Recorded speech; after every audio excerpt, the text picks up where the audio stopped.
Welcome back, everyone. Today we're taking a deep dive into, well, a bit of a controversial figure in English history, Thomas Cromwell.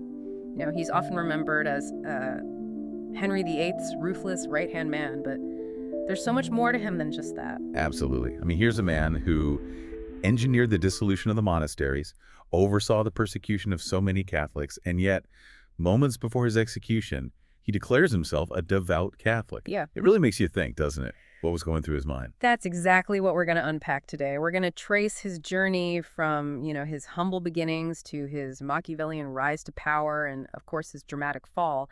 And the big question that will be hanging over all of this is, was his conversion sincere, or was it just, a desperate last-minute attempt to save himself? A fascinating question, and to really grapple with it, I think we need to first understand the tumultuous world that Cromwell operated in. England was in the midst of a huge upheaval, religiously and politically. Henry VIII's quest for a divorce, the break from Rome, the dismantling of the monasteries. It was a period of immense change, and Cromwell was right at the center of it all. He wasn't born into this world of power, though, right? No, not at all. He was actually the son of a blacksmith, a far cry from the royal court. But he was undeniably ambitious and very clever. He spent some time in Italy, and while he was there, he really absorbed the political philosophies of Machiavelli. That whole idea that power is a game to be played, that appearances often matter more than reality, and that sometimes achieving great things requires, well, let's say, less than savory methods. Those Machiavellian principles, they definitely seem to have left their mark on him. And then he returns to England and enters the service of Cardinal Wolsey, right? Exactly. And that's where he really hones his skills. As Wolsey's agent, he gained firsthand experience in manipulating, well, let's just say monastic finances, a skill that would prove quite useful later on. So he was already comfortable operating in the shadows, using, less than ethical tactics to get what he wanted. But how did he climb to such a position of power under Henry VIII?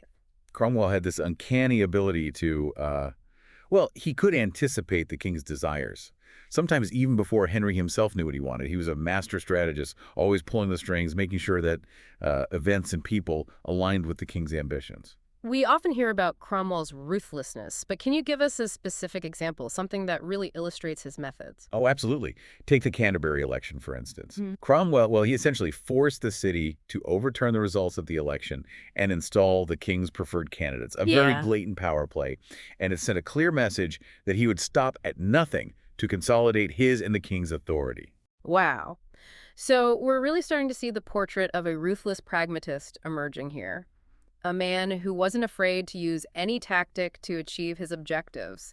And of course, as we said at the beginning, those objectives often involve the persecution of Catholics and the suppression of the Catholic faith in England. Yes, unfortunately, that's a big part of his story. And the dissolution of the monasteries, that's probably the most striking example. Cromwell saw them as obstacles to the king's supremacy, and they were, of course, incredibly wealthy. So he very cleverly exploited these factors, turning the dissolution into a way to both enrich the crown and sever ties with Rome. It's hard to reconcile these actions with the image of a man who, on the verge of death, would proclaim himself a devout Catholic. We have to talk about that execution speech. What exactly did he say? Well, on the scaffold, Cromwell confessed to his wrongdoings, begged for the king's forgiveness, and most shockingly, he declared that he was dying a faithful Catholic. He even said that he had no doubt in any of the sacraments of the church, the very church, of course, that he had spent years dismantling. It's hard to imagine how people reacted to that. Did anyone actually believe him? Well, the historical record is full of skepticism. Many people saw it as a desperate attempt to save his own life, one last performance by a master manipulator. And to be fair, that interpretation does make sense. After all, this was a man known for his cunning and his ability to adapt to any situation. And yet there's still this lingering question. What if he was sincere? What if facing his own mortality led to, a genuine return to his faith? It's a possibility we can't just dismiss. It's a possibility, you're right. To delve deeper into this puzzle, I think we need to look closer at Cromwell's life beyond the political maneuvering and try to understand, the man behind those actions. To really grasp Cromwell's power, I think we need to look at his relationship with Parliament. It reveals a lot about how he operated, especially during the English Reformation. That makes sense. Parliament played a pretty crucial role in Henry VIII's break from Rome, right? Yeah. So how did Cromwell manage to get them on board with, well, such a radical change? He was a master at manipulating the parliamentary system. He knew how to uh, work the procedures, influence elections, even intimidate members to make sure they voted, let's say, the right way. So it wasn't just persuasion then. Oh, definitely not. Yeah. He wasn't afraid to apply some pressure, let's put it that way. Mhm. A good example of this is the supplication against the ordinaries. This petition was presented to the king by Parliament in 1532, and it was a real masterpiece of manipulation. I have to admit, I'm not really familiar with that one. Could you break it down for us a bit? What was it and why was it so important? Sure. So the ordinaries were basically the higher-ranking clergy in the church, and this petition enlisted all these grievances against them, accusations of corruption, abuse of power, even heresy, and of course it conveniently left out all the positive things the church was doing. It was all about stirring up public resentment. The classic smear campaign. Exactly. And Cromwell, well, he was the brains behind it. He knew that by weakening the church's authority in the eyes of the public, he was making it easier for Henry to assert his own supremacy. He was playing the long game then, using Parliament as a way to chip away at the church's power and advance the king's agenda. That's right. And once he had, public opinion on his side, he was able to push through Parliament a bunch of laws that basically solidified the king's control over the church. Like, for example, the submission of the clergy in 1532. That one forced the church to acknowledge the king as its supreme head. And then there was the Act and Restraint of Appeals in 1533. That one basically cut off the church in England from Rome because it prohibited appeals to the Pope.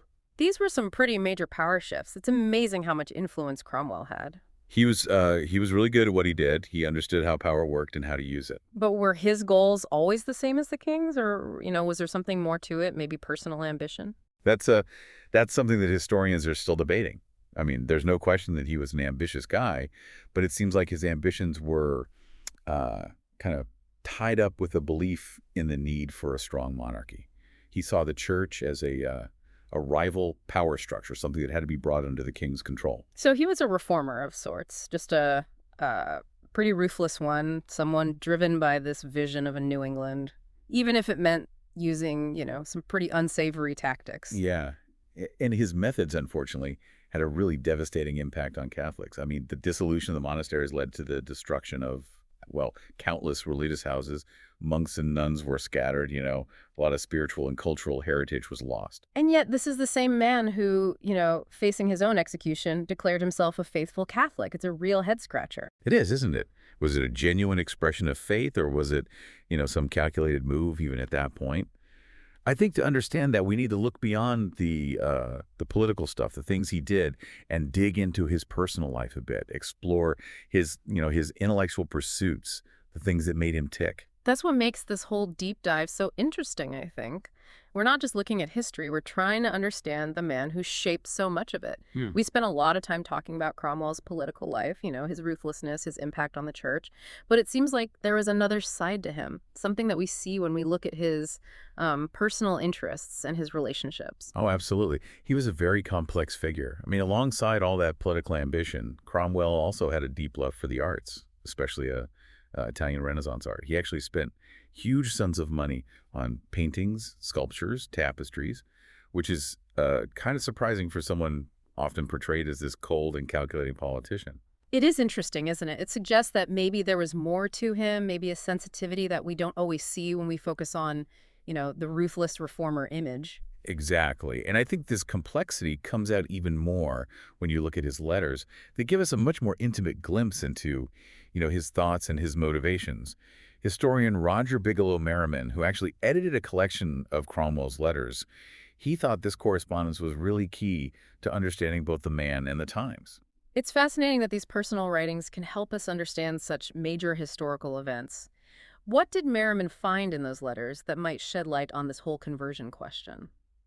Well, Merriman highlights one passage where Cromwell, he reflects on his early life, his travels, and his exposure to, all these different cultures and languages. And he writes about how these experiences really shaped his worldview, how they gave him this keen understanding of, how he puts it, the sleights of state and the ability to do great and fearful things. It almost sounds like he's boasting, reveling in this power to manipulate and control. Yeah, there is a bit of that Machiavellian confident, I guess you could say. But Merriman also points out that Cromwell was genuinely intellectually curious. I mean, he built this massive library that included not just political works, but also literature, history, poetry. He even bought a globe and two very rare copies of the Chronicarum, which is a richly illustrated chronicle of world history. Wow. You have to wonder if a man with that kind of intellectual depth, that range of interests, could really believe that the ends always justify the means. Did he ever, question the morality of his actions, do you think? It's hard to know for sure, but I think these little glimpses into his personal life do complicate that simple image of Cromwell as this, one-dimensional villain. He was clearly driven by this vision for England, a vision that, yes, aligned with the king's desires, but maybe also with his own sense of what England could be, a powerful nation, free from Rome. And so we come back to that central question. Was his conversion on the scaffold a true expression of remorse and, a return to faith? Or was it one last calculated act by a master strategist? The evidence, as we've seen, well, it could go either way. There are strong arguments on both sides.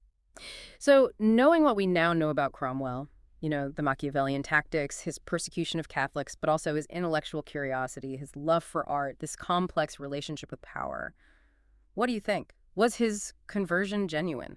I think that's a question we all have to answer for ourselves. But I will say this, no matter what his motivations were in those final moments, Cromwell's actions had a huge impact on England. He helped to create a new social order, one where the church was much weaker and a new landowning class was rising.